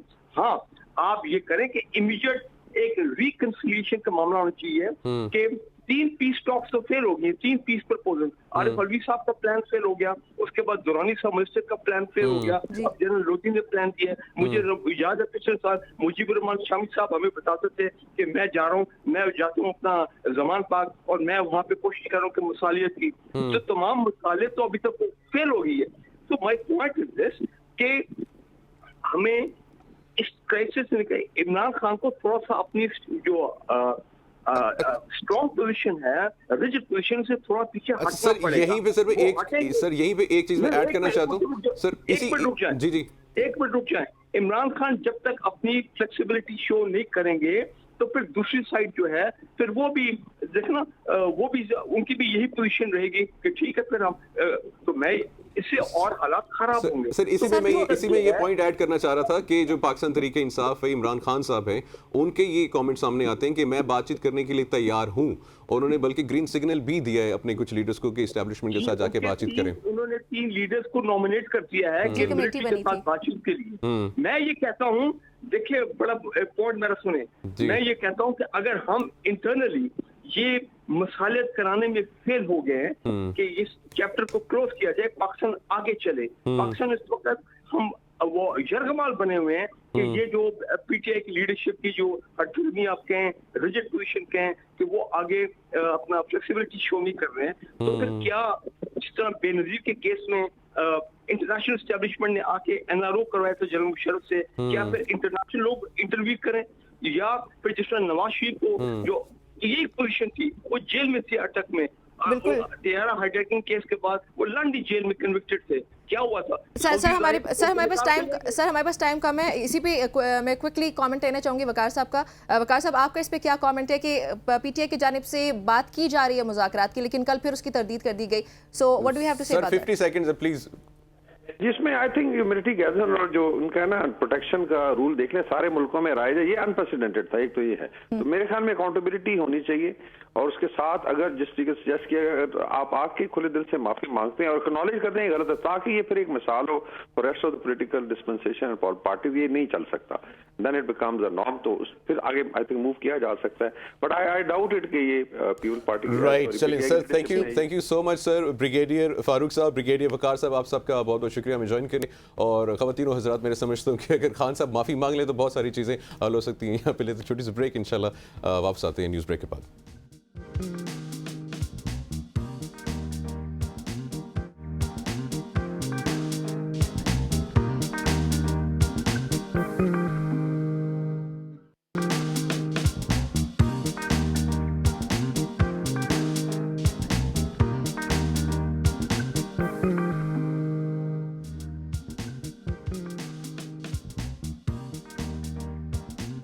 Welcome back ख़वातीनो हज़रात, आपको खुशामदीद कहते हैं सुबह की सोच में वंस अगेन। और हमारे पास जो है स्पेशली कराची के जो टीचर्स हैं और स्टूडेंट्स हैं उनके लिए बहुत ही अच्छी खबर है, और आपको वो खबर भी बताते हैं कि वफाकी वज़ारत तालीम जो है और पेशा वराना तरबियत ने वफाकी तालीमी इदारों की जो तालबात हैं और ख़वातीन साथसा के ट्रांसपोर्ट के मसले को हल करने के लिए अहम कदम उठाते हुए 20 बसें चलाने का फैसला किया है। बिल्कुल अच्छी बात है ये, और जो सेक्रेटरी तालीम है उन्होंने ये बताया कि तालिबात और ख़वातीन असातिज़ा बसों में मुफ्त सफ़र कर सकेंगी, फ्री ऑफ कॉस्ट। बिल्कुल, और सरकारी और जो प्राइवेट एजुकेशनल इंस्टीट्यूशंस हैं उनके स्टूडेंट्स और टीचर्स को ये सहूलत मैसर होगी ख़वातीन टीचर्स हैं या फिर बच्चियां हैं उनके लिए मखसूस बसों को पिंक कलर भी दिया गया है, विच इज़ ब्यूटीफुल। ये बड़ी अच्छी चीज़ है, इम्प्लीमेंट होना चाहिए जल्दी से जल्दी, क्योंकि कराची के हालात भी कुछ मुनासिब पॉपुलेशन नहीं भी है, ज़्यादा है, ट्रैफिक भी ज़्यादा है और बहुत मुश्किल होती है। हमने बहुत सारे ट्रांसपोर्टेशन हरासमेंट के केसेस देखे हैं रोड्स के ऊपर, जो है मासूम जो बच्चियां कॉलेजेस स्कूल यूनिवर्सिटी जाने के लिए खड़ी होती हैं उनको हरास किया जाता है, और सिक्योरिटी के भी मसाइल हैं। तो ये जो बसेस हैं, ये एक्सक्लूसिव सर्विसेज ये जो बहुत हैं, अच्छी सर्विस है। उसको काउंटर करने के लिए एटलीस्ट लड़कियों की प्रोटेक्शन के लिए साथ साथ और तालबात की प्रोटेक्शन 20 के लिए बसेज है ना अभी दिस इज स्टार्ट समथिंग में। Very good. हाँ 20 बसेज हैं अभी स्टार्ट में, लेकिन बहुत अच्छा प्रोजेक्ट है, बहुत अच्छा इनिशिएटिव है ख़वातीन के लिए ख़ास तौर पे। एक और खबर इम्पोर्टेंट, जी जी, वो चीनी मुहक्किकीन से मुताल्लिक है, आप बताएंगे या मैं बिल्कुल। बताऊं? चलें मैं बता देता हूँ जी। और एक नया जो है हाइब्रिड जो है डीप लिंकिंग मॉडल जो है वो तजवीज़ किया जी, गया है, learning- deep learning learning model model। जो है वो तजवीज़ किया है, जो कि आलमी सतह पर जो है पानी जमा होने वाले इलाकों में जो है पानी की जो बहाव है उसकी पेशगोई करके सैलाब से मुतलिक जो है वो पहले बता सकता है। पानी के बहाव और सैलाब की पेशन गोई जो है हाइड्रोलॉजी में जो है देरीना चैलेंजेस में एक है। बिल्कुल ऐसे ही है। और अच्छा वैसे भी ना जो रिवायती फिजिकल बुनियादों पर मबनी मॉडल्स कम पैरामीटर्स और फिर जी, जी। बहुत कॉम्प्लेक्स ज़ाब्तों के तरीक़ाकार पे मबनी होते हैं और उसकी फिर वो कारगर नहीं साबित हो पाते हैं। ख़ासतौर पे अगर हम पानी जमा होने की बात करें या सैलाब से मुतालिक ना, तो वो इतने कारगर नहीं साबित होते। बिल्कुल। सो ये जो मुख्तलिफ इलाके होते हैं वो वहाँ पे जाके जहाँ पे पानी वगैरह जमा होना, ये वहाँ पे मॉडल्स जाके गैर फॉल हो जाते हैं, वहाँ फंक्शनल नहीं रहते। सो ये जो चीनी अकेडमी बराए साइंसेज है, इनके मुताबिक ये जो मॉडल ये जो पेश नया किया मॉडल गया तैयार किया गया है, ये इंतहाई अहम है।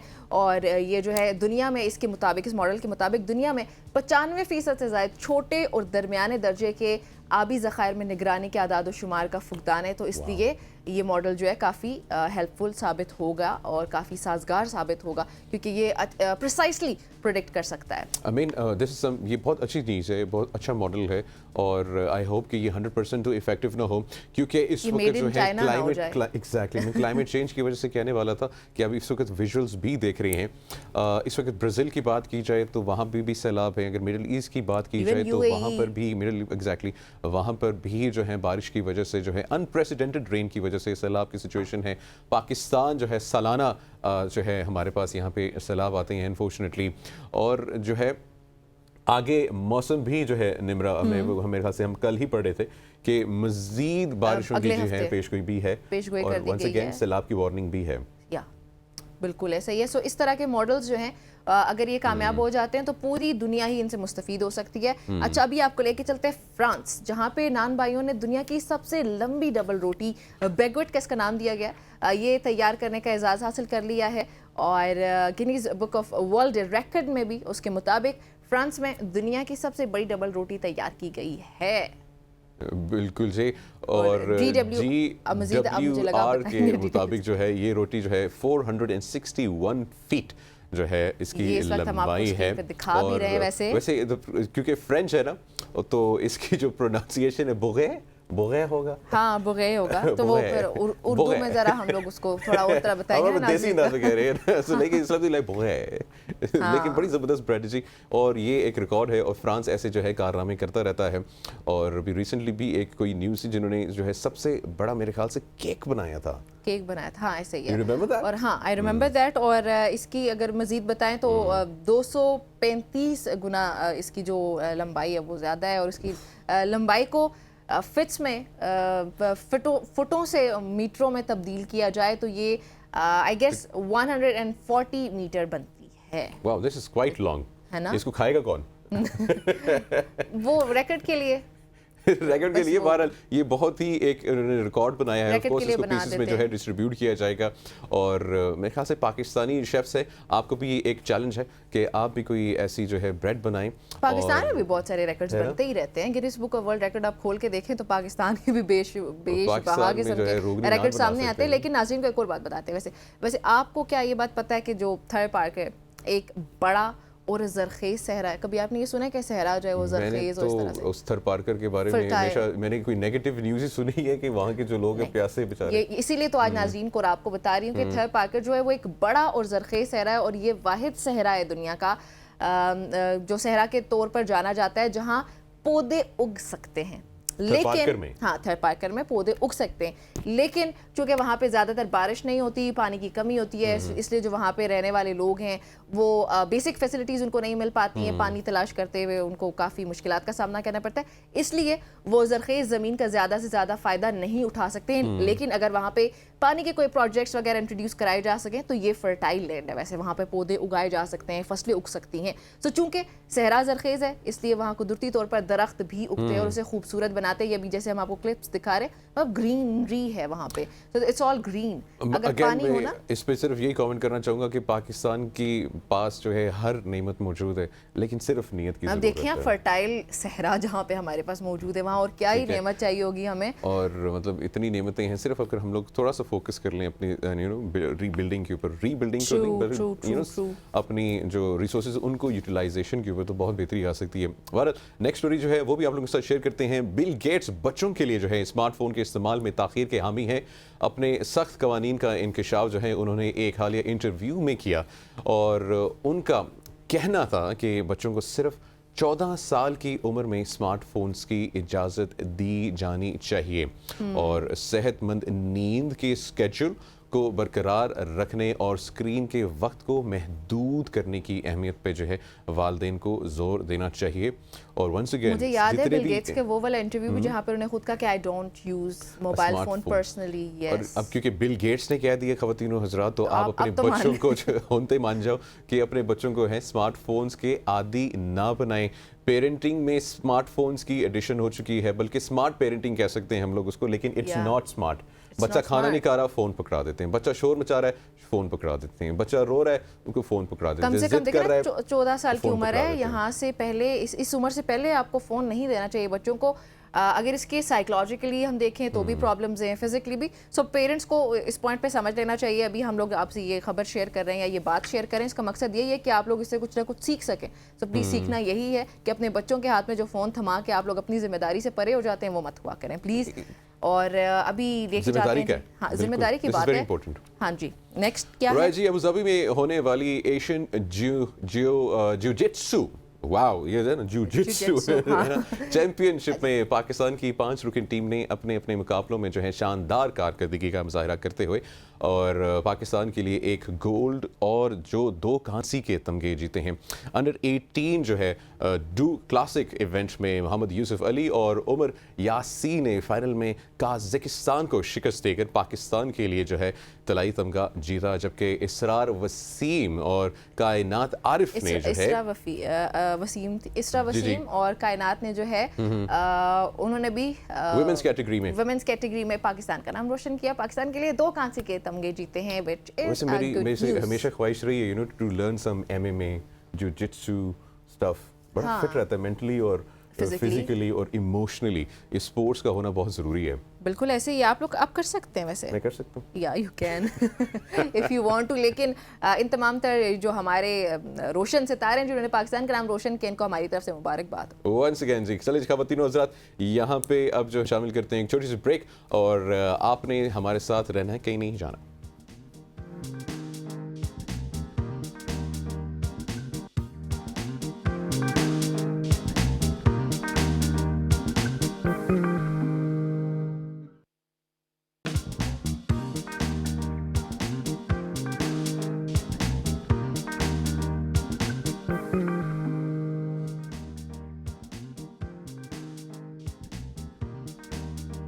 Welcome back everybody. मुनीब, वैसे सियासी टेम्परेचर आपको क्या लग रहा है, क्या है पाकिस्तान? इस वक्त पाकिस्तान का बहुत हाई है, बहुत हाई है। ओके, और इस्लामाबाद में हम अभी बैठे हैं, इस्लामाबाद का टेम्परेचर क्या है? बहुत हाई है। बहुत हाई हो गया जी, वाकई बहुत हाई हो चुका है। गर्मी से गर्मी की समझ ही नहीं आ शिद्दत तो रही। ज़्यादा हो ही चुकी है और उससे बचाव के लिए अब इकदाम भी लेने पड़ेंगे। जहाँ पर सियासी टेम्परेचर की हमने पहले बात की है, उसमें इजाफा हो रहा है, वहीं पर मौसम की शिद्दत में भी अब महसूस होने लगा है कि जो शिद्दत है ना वो काफ़ी हद तक ज़्यादा शदीद होती जा रही है। और इस्लामाबाद समेत जी मुख्तलिफ शहरों में मौसम खुश्क और गर्म रहने का ही इम्कान है। महकमा मौसमियात के मुताबिक हैदराबाद, सक्खर या इसके अलावा नवाबशाह की अगर बात करें तो मतलब सूबा सिंध के मुख्तलिफ इलाके गर्म तरीन शहर हैं वो वैसे भी, और अभी भी पारा वहाँ पे 42 से 45 डिग्रीज तक जा रहा है। राइट जी। इसके अलावा पंजाब की बात की जाए तो जी डेरा गाजी खान, बहावलपुर और साहिवाल में जो है पारा 42 से अगेन 40 डिग्री तक जाने जा रहा है और इससे आम शहरियों को जो हीट स्ट्रोक की stroke, शिकायत हैं, और बल्कि जो हमने मेरे ख्याल से ब्रेक से पहले भी बात की थी कि 10 मई से एक नई वेव आ रही है और उसमें हीट वेव की भी जो है, जहाँ पे बारिशें भी हैं वहाँ पे हीट वेव भी जो है उसका जो है मुल्क में इंट्रोड्यूस हो सकता है। और गर्मी में इजाफे की वजह से जहाँ आवाम परेशान है, वहीं दूसरी जानब डॉक्टर्स का यही पैगाम है कि गर्मी से बचाव के लिए हिफाजती इकदाम उठाएं ताकि आम जो है हीट स्ट्रोक से जो है आवाम बच सके। बिल्कुल, हीट स्ट्रोक से बच सके। इस हवाले से मजीद बातचीत करने के लिए हमारे साथ कौन मौजूद है? हमें ज्वाइन कीजिए डॉक्टर आगा जान अपने हेल्थ एक्सपर्ट हैं। डॉक्टर साहब, आपको खुशामदीद कहते हैं, इट्स अ नाइस नेम, मैंने भी यही कहा था डॉक्टर साहब का। डॉक्टर साहब अस्सलाम वालेकुम। वालेकुम अस्सलाम, मेहरबानी सर। निमरा ने भी तारीफ की सर आपकी माशाल्लाह से नाम की, आगा जान मोहम्मद साहब। बहुत शुक्रिया, बहुत शुक्रिया सर। चले, नाम की तो हो गई तारीफ, ये बताएं कि गर्मी का ये जो स्पेल है ये कब तक रहेगा और हीट स्ट्रोक के काफ़ी सारे प्रॉब्लम्स हमारे सामने आते हैं जैसे ही गर्मी बढ़ती है, तो आवाम के लिए कोई ऐसे इकदाम जो वो फौरी तौर पर करें और बच सकें सबसे? जी हाँ, गर्मी ये जो हीट वेव होती है ये मुख्तलिफ एरियाज में, तो उसका टेम्परेचर जो WHO ने जो रिकमेंड किया है ना, हमारे यहाँ इंडो पाक में पाकिस्तान में तो 40 एंड अबव 40 डिग्री सेंटीग्रेड से अगर बढ़ जाए और वो मुसलसल 2-3 दिन से ज्यादा रहे तो उसको हीट वेव करते हैं। उसमें बचाव करना चाहिए। दूसरे ममालिक में वो कुछ डिफरेंट है, अमेरिका में, यूरोप में, वहाँ तो कहीं 36 कहीं 39 ऐसा भी होता है, लेकिन हमारे यहाँ 40 है। तो अगर 40 से अभी अबव जा रहा है हर शहर में तकरीबन, इसमें हमें अपने बचाव के लिए ये सबसे ज्यादा पहले तो ये है कि जो छोटी एज वाले जो बच्चे हैं या बड़ी एज वाले जो बुजुर्ग हैं 60 साल से ऊपर, इनको तो ज्यादा असर होता है। तो इनको एहतियात ये करनी चाहिए कि हीट को जिस टाइम ज्यादा शिद्दत होती है उस वक्त कोशिश करें कि घर में रहें या किसी साए की जगह में ऐसी रहें। अगर कोई इतना जरूरी काम नहीं है, इंतहाई जरूरी लेकिन डॉक्टर कोई काम साहब है, जी जरूरी काम होते हैं तो ही कोई बाहर निकलता है, जब तो फिर उस सूरत में क्या करनी चाहिए? बिल्कुल डायरेक्टली सन एक्सपोजर हो। हाँ, सन एक्सपोजर में ये है कि आपके कपड़े जो हैं वो एक तो कॉटन के कोशिश करें, कॉटन के हों और ढीले लूज हों, लूज होने चाहिए और ज्यादा थिक मोटे ना हो। और कोशिश करें कि अपने सर के ऊपर और कलर जो है वो लाइट कलर्स हों, फिर तेज कलर वाले में धूप का ज्यादा असर होता है। ठीक, लाइट कलर्स पहने। सर पे जो है कोई ना कोई टोपी कपड़ा कोई रखें, अगर गीला करके रखें ज्यादा शिद्दत वाली एरिया में तो वो और अच्छा है।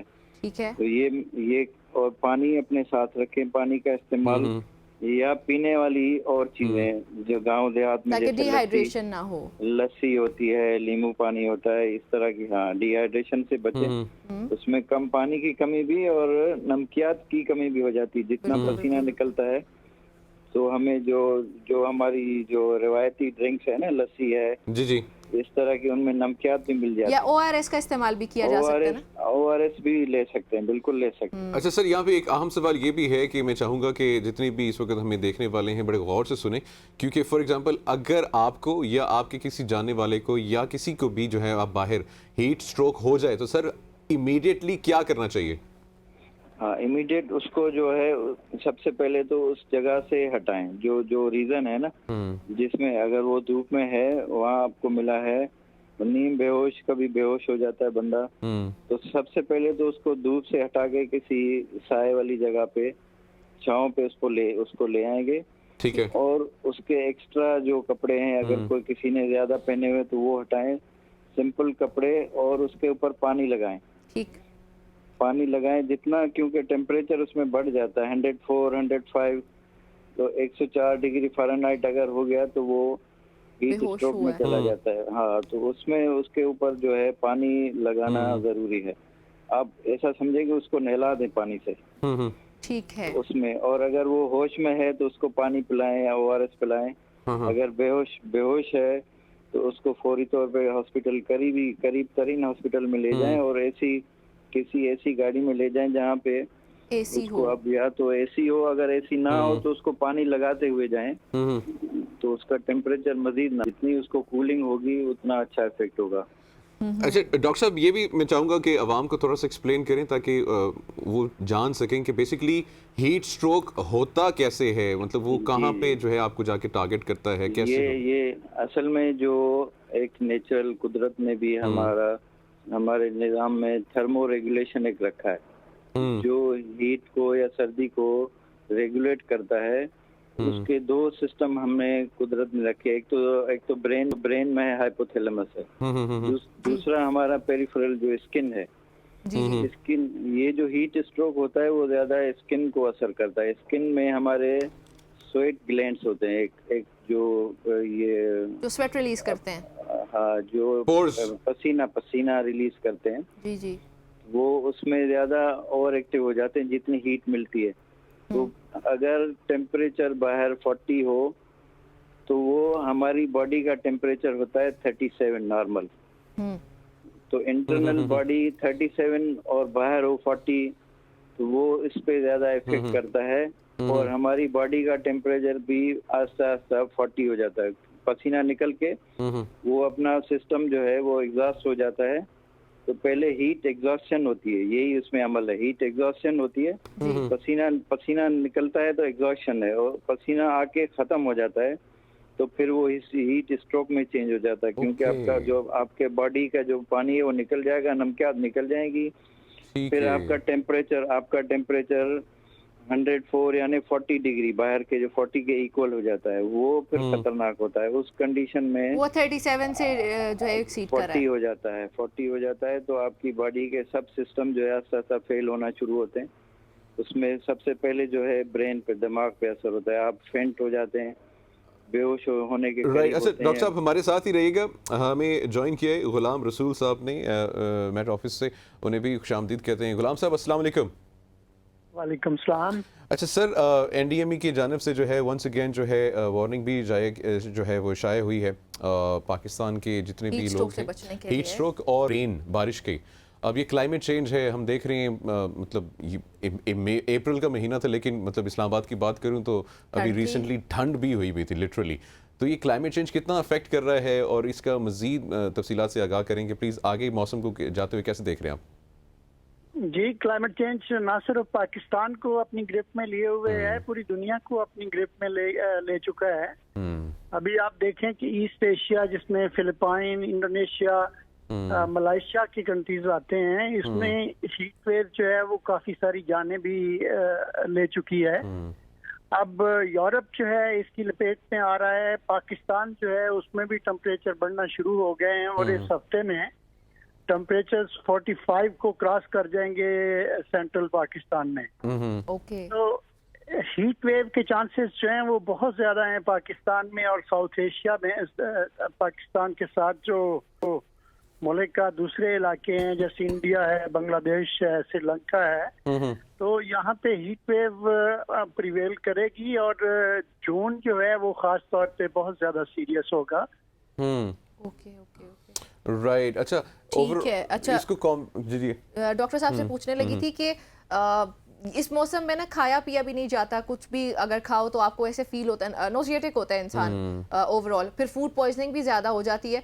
सो इस सब से बचने के लिए क्या करना चाहिए? और ये भी कॉज बनता है वैसे डिहाइड्रेशन का, क्योंकि आप ओवरऑल खाना वगैरह सही तरह से नहीं खाते तो से भी कुछ है, लेकिन डिहाइड्रेशन जो होता है वो पीने वाली चीजों से ज्यादा है।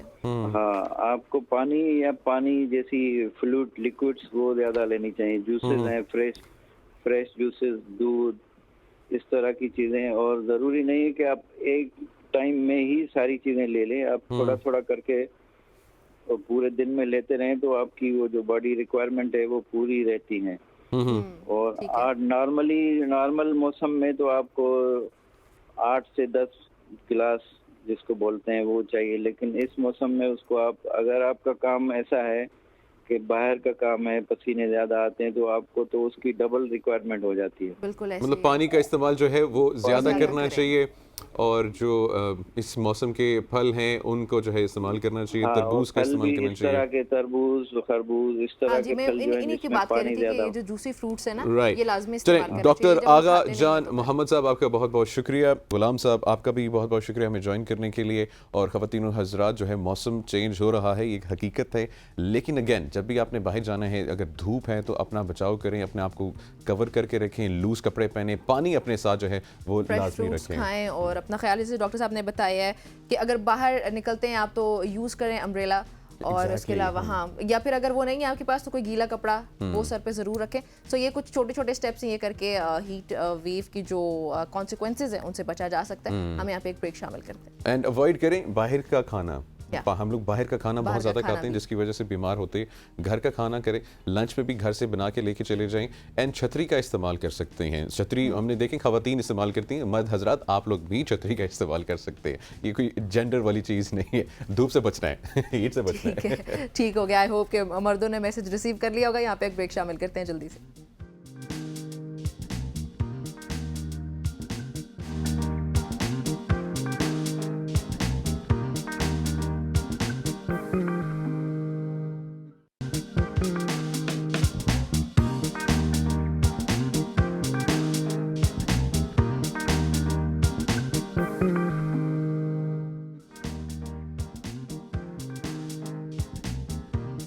वेलकम बैक ख़वातीन और हज़रात, आप सबको फिर से खुशामदीद कहते हैं सुबह की सोच में। और ख़वातीन और हज़रात, आज दुनिया भर में थैलेसीमिया के आलमी दिन जो है मनाया जा रहा है। और थैलेसीमिया एक जो है मरूसी बीमारी है, यानी ये वालिदैन की जो है जनियाती ख़राबी की बाइस जो है औलाद को मुंतकिल होती है।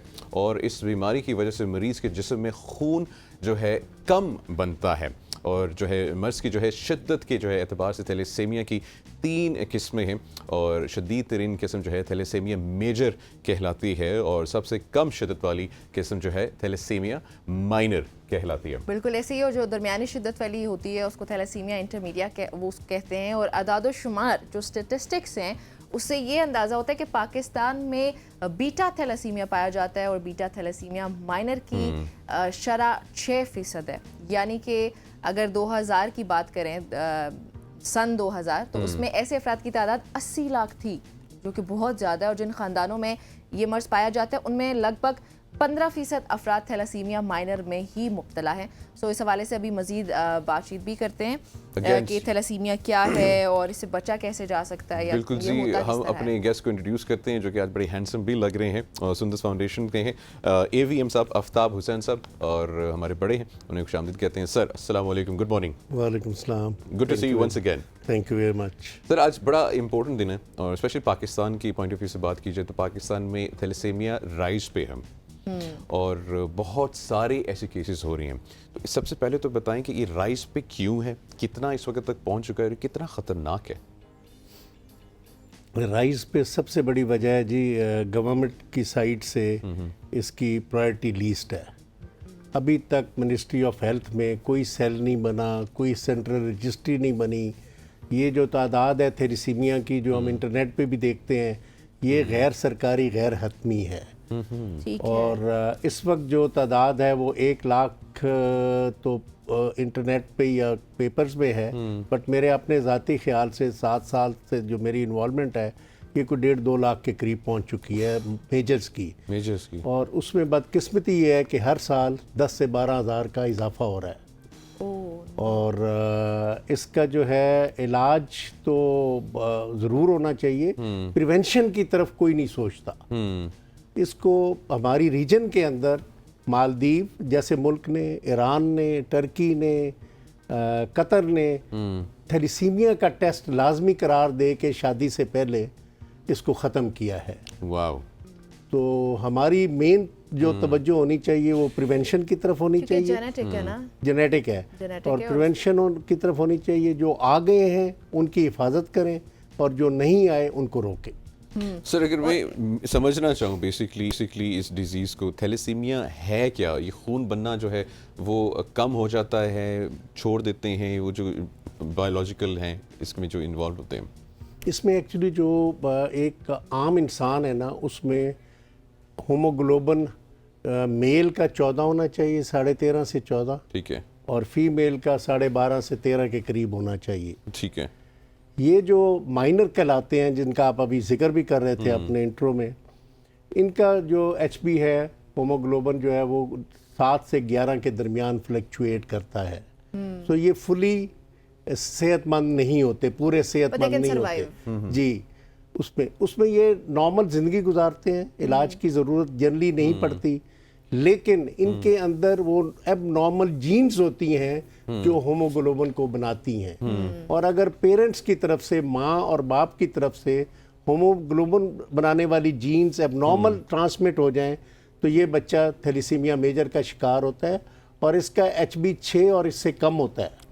जिसकी वजह, अब HB क्या है? ये ऐसी प्रोटीन है जो पूरे जिस्म में ऑक्सीजन फ्राहम करती है और हमें सांस लेने में आसानी होती है। जब इसकी कमी हो जाती है तो इनको सबसे पहले अनीमिया, सांस की दुश्वारी का सामना करना पड़ता है जिंदा होते ही। जैसे ये होते हैं अपना पैदा होते हैं, उसी वक्त से इनको इसका मसाइल शुरू हो जाते हैं। और इसमें ये भी है ना कि हमारे यहाँ लोगों को पता ही नहीं है। जैसे अब मुनीब ने भी सवाल पूछा, हमारा भी ये सेगमेंट करने का मकसद ये कि लोगों को बता सकें कि ये है क्या। तो ज़्यादातर लोगों को पता ही नहीं है कि थैलेसीमिया क्या है। और जैसे आपने जिक्र किया कि पहले, शादी से पहले टेस्ट किए जाते हैं दीगर ममालिक में, तो पाकिस्तान में तो ऐसा कुछ होता ही नहीं है क्योंकि पता नहीं है। सो व्हाट डू यू थिंक, ये कितना इंपॉर्टेंट है कि शादी से पहले इस तरह से टेस्ट कराए जाएँ ताकि पता हो सके ना अगर कोई कैरियर है इसका, तो वो फिर आगे एटलीस्ट शादी ना हो। और वो जी बिल्कुल, अवेयरनेस तो बहुत ज़रूरी है। अवेयरनेस 0 के बराबर है थैलेसीमिया की भी, और इसके लिए टेस्ट जो है, गाइड की भी, मेडिकल गाइडेंस हो, टीवी के ऊपर प्रोग्राम्स हो, एक आध चैप्टर इंक्लूड कर दिया जाए मैट्रिक इंटरमीडिएट लेवल पे कि ये क्या बीमारी है और जब ये बीमारी किसी ख़ानदान में आती है तो उनके ऊपर क्या गुजरती है, कितनी ज़िंदगी मुश्किल हो जाती है। बाकी जो आपका सवाल है कि जी इसको कैसे ख़त्म किया जाए, तो लेजिस्लेशन पास की जाए। इस वक्त सिंध और KPK में ये बिल पास हो गया हुआ है असम्बलीज में कि जी शादी से पहले टेस्ट आपने करवाना है, लेकिन उन्होंने निकाह नामा के अंदर एक छोटा सा खाना बना दिया है कि थैलेसीमिया का टेस्ट हो गया। अच्छा, जब मैंने पता किया, फीडबैक ली कि जी इसकी इम्प्लीमेंटेशन क्या है, जैसे हमारे यहाँ ला तो बन जाता है, प्रॉब्लम आती है इम्प्लीमेंटेशन की, तो उन्होंने कहा सर 0, क्योंकि मौलवी साहब टिक कर देते हैं, आप उसको 500 रुपया देंगे, वो थैलेसीमिया का टेस्ट कहेगा कि जी हो गया है। तो उसके लिए मेरी जो रिकमेंडेशन है कि नेशनल असम्बली, पंजाब और बलूचिस्तान में भी ये बिल पास हो और इम्प्लीमेंटेशन इसकी थोड़ी सी सख्त हो। उसके लिए मैं ये सजेशन दूंगा गवर्नमेंट को कि आप आइडेंटिटी कार्ड का इसको हिस्सा बनाएं, बे फॉर्म के साथ थैलेसीमिया का टेस्ट साथ मुंसलिक करें, उस वक्त कार्ड बनेगा। अगले 10 साल में, 15 साल में हम थैलेसीमिया फ्री हो जाएंगे। ठीक है। अच्छा, वैसे इसके जो टेस्ट भी है कोई इतने मुश्किल या इतने महंगे भी नहीं है मेरे ख्याल में, तो सिंपल अगर आप ब्लड CP कर लेते हैं तो वो भी काफ़ी है, नहीं? ब्लड CP से जी आइडिया हो जाता है आपको HB कितना है और रेड सेल्स की तादाद कितनी है, तो है, जो भी डॉक्टर है वो उसी वक्त पकड़ लेता है उसको। उसके बाद फिर हम इलेक्ट्रोफोरेसिस करवाते हैं इसका, जिसमें उसकी वो पूरी डायग्नोसिस आ जाती हैं, और कुछ पेचीदा केसेस में DNA भी करवाना पड़ता है। अच्छा, तो मतलब इनिशियली ये सारा फ्री है। इनिशियली RBCs को चेक करने के लिए CP आप सिंपल करवा सकते जी, हो। CP से ही डॉक्टर पकड़ लेगा, उसके बाद फिर आपको नेक्स्ट आपके मुताबिक वो रेकमेंड कर देगा टेस्ट। इसकी कोई मतलब तशखीस करने के लिए कोई विजुअली, फॉर एग्जांपल घर में है, अब ज़्यादातर लोग पाकिस्तान में पढ़े लिखे नहीं हैं, वो इन रेड ब्लड सेल्स को या इन टेस्ट्स को, जो उनके पास शायद फैसिलिटीज़ भी ना हों, तो जो पेरेंट्स हैं जो कि अपनी जो घर में देख रहे हैं बच्चों के, उनकी रिएक्शन से, उनकी फिजिकल चेंजेस से, वो कैसे आइडेंटिफाई कर सकते हैं कि हमारा जो बच्चा है वो इस मर्ज़ में है? पहले तो आपने जो बात की कि माइनर की आइडेंटिफिकेशन बहुत ज़रूरी है कि आप माइनर हैं, ताकि आप ख्याल रखें कि किसी माइनर के साथ शादी ना हो। ठीक है। तो उसके लिए चूंकि वो नॉर्मल ज़िंदगी गुजारता है, उसके अंदर डिजीज़ का वो कैरियर होता है, तो उसके लिए तो वो जाएगा तो शादी का टेस्ट करवाएगा तो उसको पता चलेगा। लेकिन जो मेजर है वो तो जब पैदा होगा तो उसको सांस लेने में दुश्वारी, उसकी रंगत पीली, उसका यूरिन डार्क, वो इनएक्टिव, लेथार्जिक। ठीक है। तो उसी वक्त बच्चे का पता चल जाएगा कि जी बच्चा इज नॉट नॉर्मल। जैसे ही डॉक्टर के पास जाएंगे वो पकड़ लेगा। और माइनर का माइनर का ये है कि वो टेस्ट करवाएगा तो पता चलेगा, सिर्फ टेस्ट करवाएंगे जी। तभी पता लगेगा, तभी पता और चलेगा। एंड डॉक्टर वी साहब- need to identify those minors. आपने 80 लाख की तादाद बताई 2000 में, इस वक्त 1,40,00,000 के करीब माइनर हो चुके हैं, जो कि अगेन कन्वर्ट होंगे मेजर कन्वर्ट होंगे मेजर में जब वो शादियां आपस में करेंगे तो। अच्छा, जब शादियां होती हैं, फॉर एग्जांपल मेल कैरी कर रहा है ये डिजीज या फीमेल कैरी कर रहे हैं, तो वो आपस में भी ट्रांसफर होती है? नहीं, या सिर्फ आपस बच्चों में में नहीं, आएगी? दोनों बच्चों- कैरियर है ऑस्ट्रिंग्स में, ना, ऑस्ट्रिंग्स में। ठीक है। दोनों कैरियर वो बच्चे के अंदर ट्रांसफर हो जाती हैं, जीन्स एबनॉर्मल दोनों की तरफ से। और जब ठीक है। दो जीन्स एबनॉर्मल हो जाती हैं तो बच्चे को HB नीचे गिरता है और उसकी वजह से उसको खून की ज़रूरत पड़ती है, और सांस की दुश्वारी उसी वक्त ठीक होती है जब हम उसको खून देते हैं। तो उनके लिए ये ऑक्सीजन की तरह है, थैलीसीमिया मेजर के लिए खून और का। इसके अलावा अभी तक इसका कोई इलाज नहीं है? इसका एक इलाज है बोन मैरो, वो शुरू में 4-5 साल में अगर किया जाए, उसमें थोड़ी सी कॉम्प्लिकेशंस हैं। वन कि इट्स वेरी एक्सपेंसिव, इसकी कीमत इस वक्त पाकिस्तान में 50 से 60 लाख है। Is that bone marrow transplant या जी, क्या? Bone marrow marrow transplant transplant, BMT। ठीक है। और इसमें सिबलिंग्स की बोन मैरो की मैचिंग बड़ी ज़रूरी होती है, जो 30% के करीब होती है, वरना मुश्किल होता है। वरना वो भी हो सकते हैं ना कैरियर। नहीं जी, सिबलिंग की अगर वो बोन मैरो उनकी की मैचिंग हो जाए तो फिर बोन अच्छा, मैरो ट्रांसप्लांट होने से ये बीमारी है। ख़त्म हो सकती है। सो ये इतना महंगा है अभी, और महंगा भी है, और उसकी जो मैचिंग है बोन मैरो की सिबलिंग्स की, chances कम वो होते भी हैं। 30 to 40% है। सिर्फ इतने चांसेस होते हैं। सो ये तो थोड़ा सा बहुत ही ज्यादा काम हो रहा है risky इस वक्त जीन थेरेपी में। अच्छा, वो इंशाल्लाह अगर आ जाती है आगे तो मुझे ये हमें जीन उम्मीद थेरेपी रखनी क्या है? चाहिए। मतलब जीन कि वो थेरेपी में वो जीन को replace कर दिया जीन जाता को है? रिप्लेस कर देंगे ठीक। जी, जिसमें mutation जो होती है। म्यूटेशन हो रही है ना, उस जीन को रिप्लेस कर देंगे। अच्छा ठीक है। सो एक और सवाल यहाँ पे बनता है, बल्कि मैं चाहूँगा कि आप एड्रेस करें, जो पेरेंट्स हैं या जो आवाम है जो कि इन डिजीज़ को जो है सीरियस नहीं लेती है, बड़ा नॉन सीरियस उनका एटीट्यूड होता है। मतलब वो टेस्ट नहीं करवाएंगे, जानबूझ के नहीं करवाएंगे, नहीं जी कोई टेंशन नहीं, लीगल नहीं है, लेकिन फिर वो वंस अगेन मेजर में कन्वर्ट हो जाता है और फिर इट्स अ मेस। उनको क्या कहेंगे? उनसे यही कहूँगा कि जी ये एक मेरा जो थोड़ा बहुत मैंने मुताला किया है कि 42% जो हमारे यहाँ थैलीसीमिया मेजर है ना, they are by virtue of cousin and family marriages. तो जो तो फैमिली मैरिजेस में जिस फैमिली में ऑलरेडी एक इंडेक्स है, एक थैलीसीमिया का बच्चा है, चाहे दूर के रिश्तेदारों में भी, उनको तो सबको टेस्ट लाजमी करवाना चाहिए, क्योंकि ये बीमारी उस फैमिली में इंटेंगल हो चुकी है, वो घूम रही है, उसके अंदर फिर रही है। और कैरियर्स हैं, अगर मेजर आया तो दैट मीन्स कि उसके मामे, चाचे, कज़न्स, उनमें से सारे कैरियर्स हैं, तो उनको तो लाजमी टेस्ट करवाना चाहिए। हमारे यहाँ जो एरियाज़ हैं जो मशहूर हैं फैमिली मैरिजेस के लिए, KP के, AJ के, कश्मीरियों में ये ज़्यादा है, सदरन पंजाब और बलूचिस्तान, राइट। इन मतलब एरियाज़ के हर अंदर एरिया जो है लाजमी, जी। हर प्रोविंस का कोई ना कोई एरिया जरूर इससे कोई इसमें है जहाँ, शामिल और है। ख़ास तौर पे वो एरिया जहाँ पे कज़न और फैमिली मैरिजेस का रिवाज मैरिजेस है। बहुत ज़्यादा है। उसकी वजह से AVM साहब ज़्यादा होता बहुत बहुत शुक्रिया हमें ज्वाइन करने के लिए, और इस अहम मौजू के ऊपर जो है आवाम को जो है आपने इन्फॉर्मेशन प्रोवाइड की है। पेरेंट्स से यही रिक्वेस्ट होगी कि माइनर की आइडेंटिफिकेशन करें, शादी से पहले टेस्ट लाजमी करें, और ताकि cousin इस marriages डिजीज़ को को भी जो है avoid करें। रोका जा सकता है। अब जो है हम कराची जाते हैं, छोटे से हमारे पास टाइम कम है, लेकिन कराची की बहुत अहम न्यूज़ है। कराची में इस वक्त जो है मैट्रिक के इम्तहानात हो रहे हैं। हमारे रिपोर्टर है राना कदीर, उन्होंने हमें ज्वाइन किया है, और जो है अभी वहाँ से कल बड़ी शॉकिंग न्यूज़ आई थी कि मैट्रिक के पर्चे लीक हो गया आउट जी। हो गए, और पेपर लीक हो गया। एक बार फिर राना कदीर से पूछते हैं। राना कदीर, बताइएगा इस खबर के हवाले से मजीद क्या तफसीलात हैं आपके पास? जी देखें, जो एग्जामिनेशन जारी है 9वीं 10वीं जमात के, इनमें जो है गुज़िश्ता रोज 9वीं जमात का था, आज 10वीं जमात का है।